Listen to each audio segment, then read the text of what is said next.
About a month ago, I was really bored and I was Googling the legality of deodorant companies claiming their deodorant can last 72 hours. Ridiculous. The conclusion I came to was that the people who make it should have to try and wear it for 72 hours and see how many friends they make.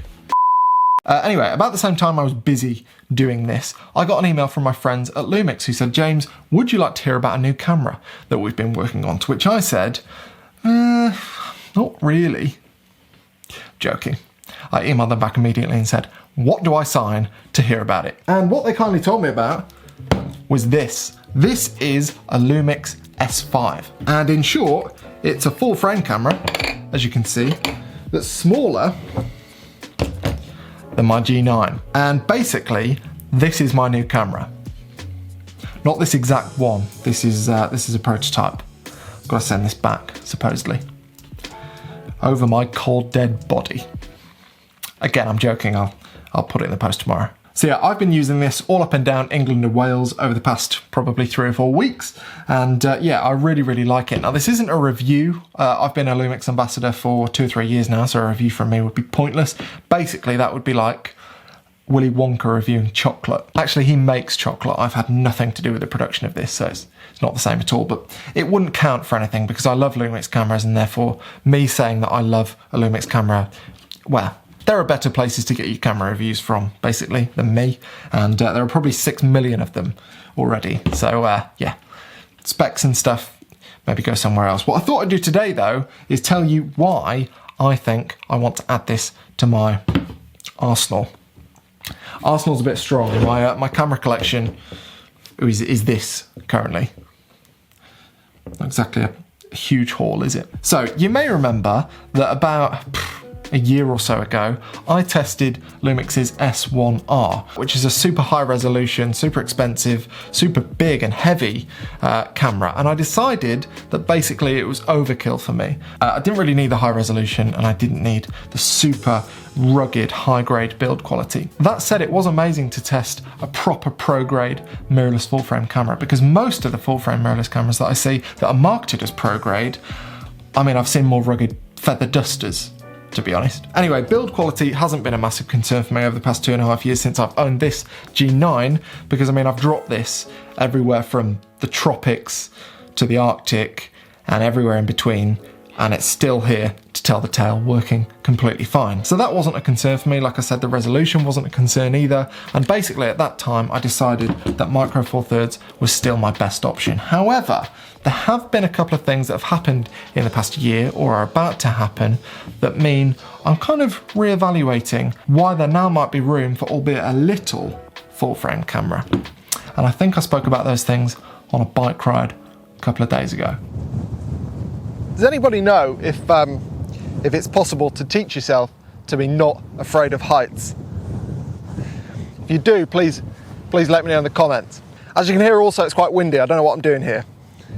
So the first thing that's changed over the past 12 months or so is that Emily and I have decided to move back to Wales. Still hasn't happened yet. Still about 6 weeks from moving. The house buying process is fun, isn't it? But yeah, if you've not been to Wales before, basically it rains a lot. An awful lot, most days, I think, to be honest. And because it rains a lot, it's often quite gloomy. And because it's gloomy, the light is quite often low. It's quite often gloomy and rainy here in the Peak District as well. But not today.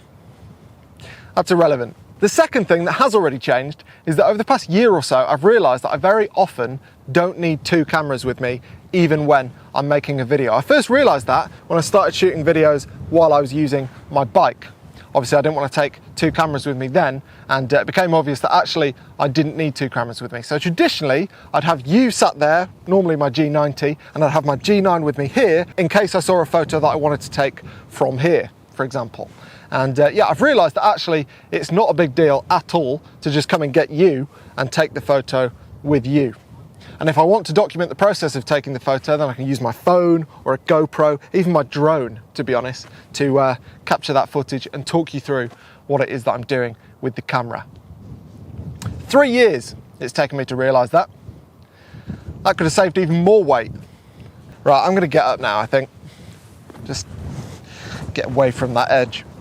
So yes, basically, if I'm going to be shooting more in low light, then it makes more sense to use a full frame camera to do the job than it does a micro four thirds camera, which I've never really had huge problems with in low light. It's just I haven't shot much in low light over the past 2 or 3 years. If that's going to change, then it makes more sense to have a full frame camera in my arsenal. Now, unfortunately, even though the S5 is smaller and lighter by a tiny bit than the G9, and I'm only going to be taking one camera out with me normally in future, I don't expect to make huge weight savings in my bag, purely because, as I've said many times on this channel, the micro four thirds lenses are tiny, ridiculously small compared to full frame lenses. And therefore, even if I've only got 2 or 3 full frame lenses and only one camera body, I'm not expecting that to be any lighter than 2 micro four thirds bodies and 5 or 6 lenses, which is a bit of a shame and certainly why I haven't considered getting a full frame camera sooner. But like I said, it's only really the fact that I'm going to be shooting more in low light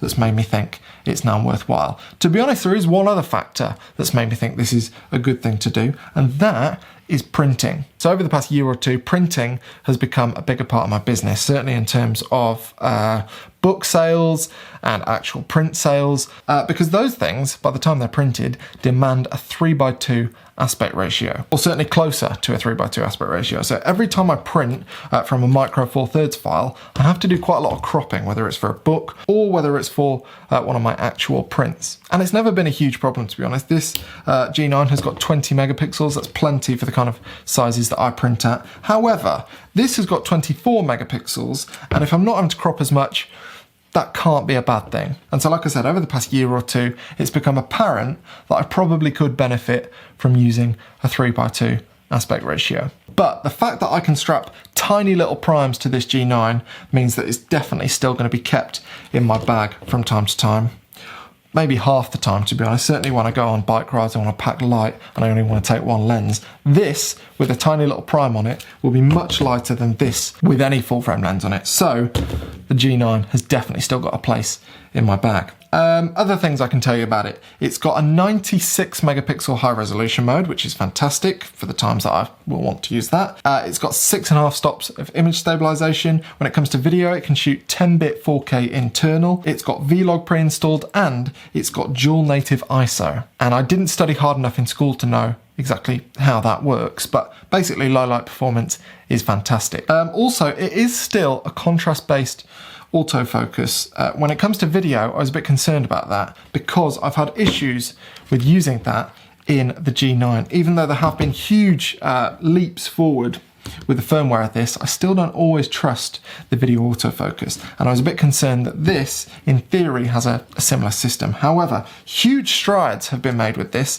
and now I've got to a point where I definitely trust it. 95% of the time, I'd say I trust it. There are still times when my face goes a little bit in and out of focus, which you might notice now. So I've got face recognition, or whatever it's called, on at the moment, and you might still see that. I mean, for the most part, it stays there, but there are times where it wanders a little bit. Nowhere near as much as my G9 does, but yeah, it's not quite as good as Sony and Canon offer still, I don't think. So make your mind up from this, or actually make your mind up from all the other millions of reviews that I mentioned that are probably online by now. This was announced a few days ago, so I'm not the last word in video autofocus, but it has improved immensely. Also, I'm shooting this in the Vlog profile, which I don't often do.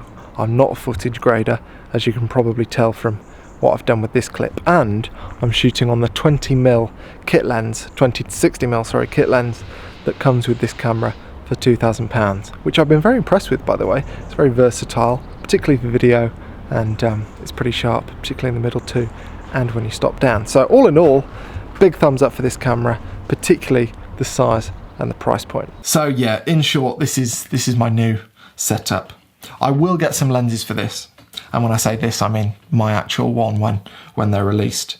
I don't know what lenses yet, but I'm sure I'll talk about that at length when that happens. But yeah, very excited for the adventures that this will come on alongside this in future, and looking forward to talking about it when the camera comes out. In the meantime, I'm going to go and do some deodorant shopping. Please like and subscribe. Thanks for watching. See you next time.